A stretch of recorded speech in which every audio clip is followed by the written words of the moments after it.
This is the story of a man named Stanley. Stanley worked for a company in a big building where he was employee number 427. Employee number 427's job was simple. He sat at his desk in room 427 and he pushed buttons on a keyboard. Orders came to him through a monitor on his desk, telling him what buttons to push, how long to push them, and in what order. This is what employee 427 did every day of every month of every year. And although others might have considered it soul-ending, Stanley relished every moment that the orders came in, as though he had been made exactly for this job. And Stanley was happy. And then one day, something very peculiar happened. Something that would forever change Stanley. Something he would never quite forget. He had been at his desk for nearly an hour when he realized that not one single order had arrived on the monitor for him to follow.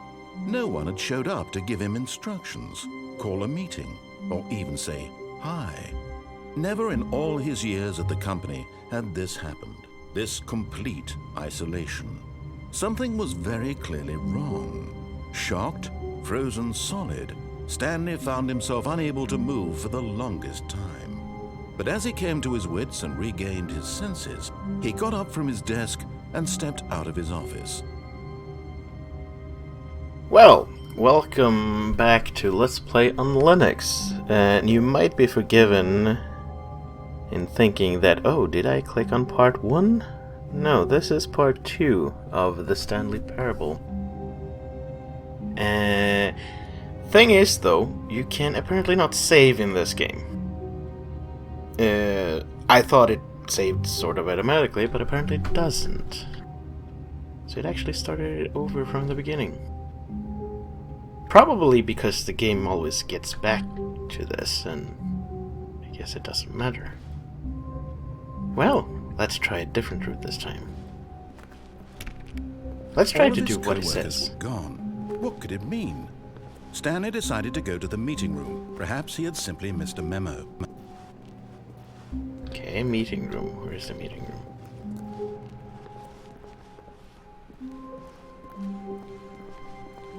When Stanley came to a set of 2 open doors, he entered the door on his left. Left, okay. Can you in here?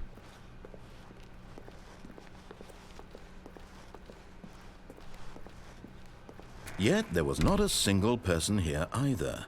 Feeling a wave of disbelief, Stanley decided to go up to his boss's office, hoping he might find an answer there. Okay, can I just read this first?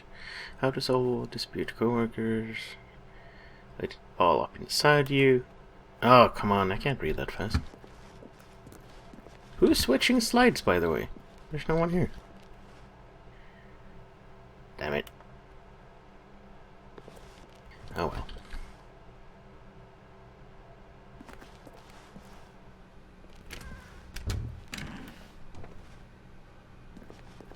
Stanley stepped into the broom closet, but there was nothing here, so he turned around and got back on track. Okay. Coming to a staircase, Stanley walked upstairs to his boss's office. I don't think anyone is supposed to do exactly what he says. When I react. Oh, that's the bathroom.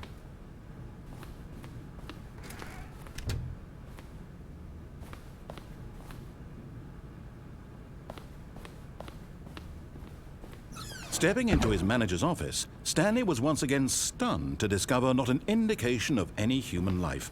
Shocked, unraveled, Stanley wondered in disbelief who orchestrated this, what dark secret was being held from him. What he could not have known was that the keypad behind the boss's desk guarded the terrible truth that his boss had been keeping from him. And so the boss had assigned it an extra secret PIN number, 2845. But of course, Stanley couldn't possibly have known this. Yet incredibly, by simply pushing random buttons on the keypad, Stanley happened to input the correct code by sheer luck. Amazing. He stepped into the newly opened passageway. Okay.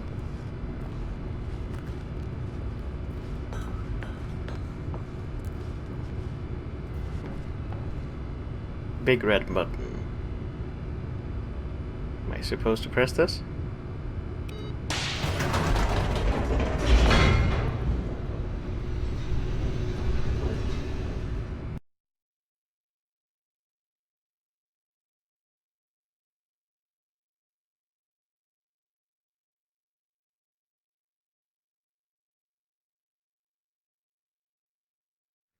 Descending deeper into the building, Stanley realized he felt a bit peculiar. It was a stirring of emotion in his chest, as though he felt more free to think for himself, to question the nature of his job. Why did he feel this now, when for years it had never occurred to him? This question would not go unanswered for long. The hell just happened? Can't see anything there. Can someone turn on the light? Stanley walked straight ahead through the large door that read Mind Control Facility.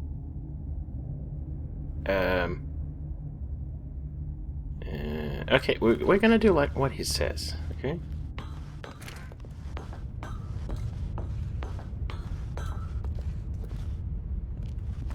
Now what?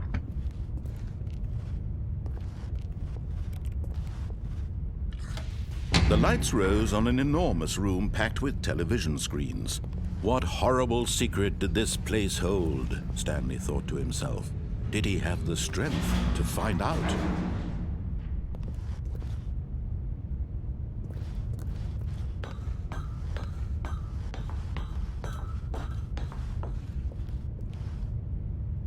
Cameras.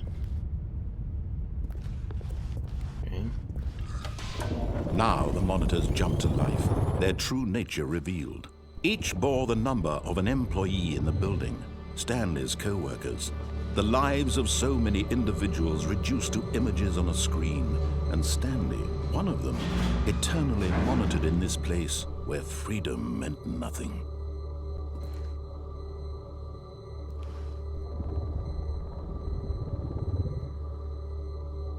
Okay, no one is at their desk.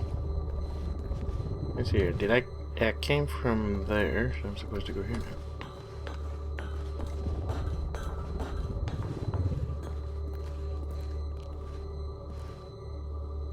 What does that mean? Oh, some elevator, I take it. This mind control facility, it was too horrible to believe. It couldn't be true. Had Stanley really been under someone's control all this time? Was this the only reason he was happy with his boring job? That his emotions had been manipulated to accept it blindly? No, he refused to believe it. He couldn't accept it. His own life in someone else's control? Never! It was unthinkable. Wasn't it? Was it even possible? Had he truly spent his entire life utterly blind to the world? But here was the proof. The heart of the operation. Controls labeled with emotions. Happy, or sad, or content. Walking, eating, working. All of it monitored and commanded from this very place. And as the cold reality of his past began to sink in, Stanley decided that this machinery would never again exert its terrible power over another human life, for he would dismantle the controls once and for all. Okay, how do I do that? Mind control offline. Oh, that's good. They're all offline.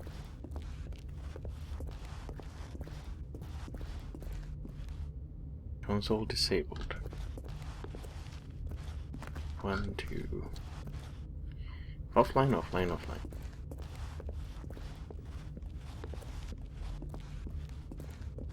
What's this?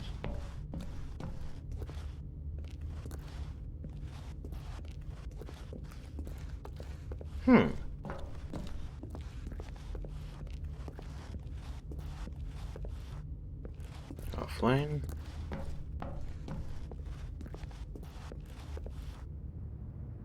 Awaiting input.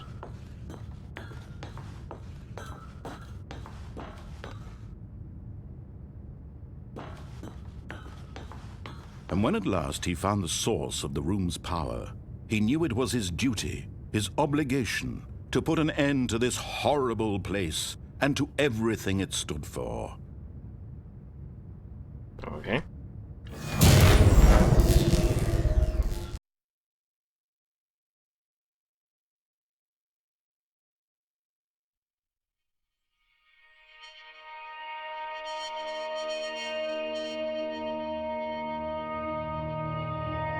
Blackness and a rising chill of uncertainty. Was it over? Yes! He had won! He had defeated the machine, unshackled himself from someone else's command. Freedom was mere moments away. And yet, even as the immense door slowly opened, Stanley reflected on how many puzzles still lay unsolved. Where had his co-workers gone? How had he been freed from the machine's grasp? What other mysteries did this strange building hold? But as sunlight streamed into the chamber, he realized none of this mattered to him, for it was not knowledge or even power that he had been seeking, but happiness. Perhaps his goal had not been to understand, but to let go. No longer would anyone tell him where to go, what to do, or how to feel. Whatever life he lives, it will be his. And that was all he needed to know. It was perhaps the only thing worth knowing. Stanley stepped through the open door.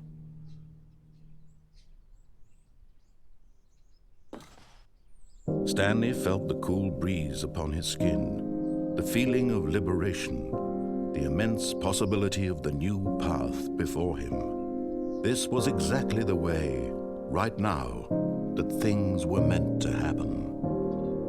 And Stanley was happy.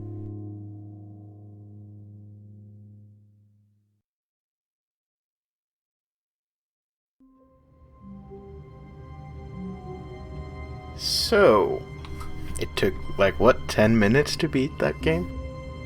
If you do exactly what he says. So, I guess you could argue that the game is actually about not beating the game. Well, I'll leave that for you to find out.